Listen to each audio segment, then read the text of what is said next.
144 ఏళ్లకు ఒకసారి జరిగే కుంభమేళలో పాల్గొని త్రివేణి సంగమంలో పుణ్య స్నానాలు ఆచరించి ఇంటికి తిరుగు పయనమయ్యారు. కానీ అంతలోనే వారిని ఊహించని రీతిలో మృత్యువు కబళించింది. ఈ దారుణ ఘటనలో ఏపీకి చెందిన 7గురు మృతి చెందారు. మధ్యప్రదేశ్లో ఘోర రోడ్డు ప్రమాదం జరిగింది. కుంభమేళా నుంచి తిరిగి వస్తుండగా రోడ్డు ప్రమాదంలో 7గురు ఏపీ వాసులు మృతి చెందగా మరో 5గురు గాయపడ్డారు. వీరంతా త్రివేణి సంగమంలో స్నానం చేసి మినీ బస్లో ఇంటికి తిరిగి వస్తుండగా మంగళవారం ఉదయం జబల్పూర్ జిల్లా పరిధిలోని షిహురా ప్రాంతంలో మినీ బస్సును ట్రక్ ఢీకొట్టింది.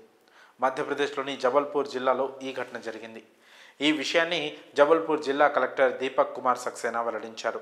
7గురు ఘటనా స్థలంలోనే ప్రాణాలు కోల్పోయారు. మృతుల్లో 2ని మంజు శర్మ, మనోజ్ విశ్వకర్మగా గుర్తించినట్లు పోలీసులు తెలిపారు. గాయపడిన వారిని వెంటనే ఆసుపత్రికి తరలించారు.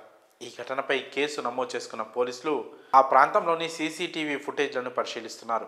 అయితే ప్రమాదానికి గల కారణాలు ఇంకా స్పష్టంగా తెలియరాలేదు. మహాకుంభమేళా నుండి తిరిగి వచ్చే భక్తులు రోడ్డు ప్రమాదాల్లో మరణించడం ఇదే మొదటిది కాదు.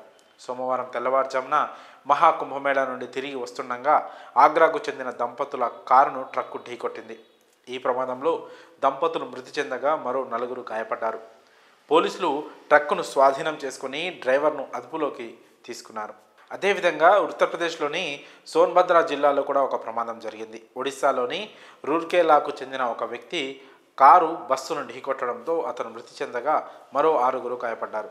ఈ సంఘటనలన్నీ కూడా మహాకుంభమేళా నుండి తిరిగి వచ్చే భక్తుల భద్రతపై ప్రశ్నలను లేవనెత్తుతున్నాయి. మహాకుంభమేళా జనవరి 13న ప్రారంభమై ఫిబ్రవరి 26 వరకు కొనసాగనుంది.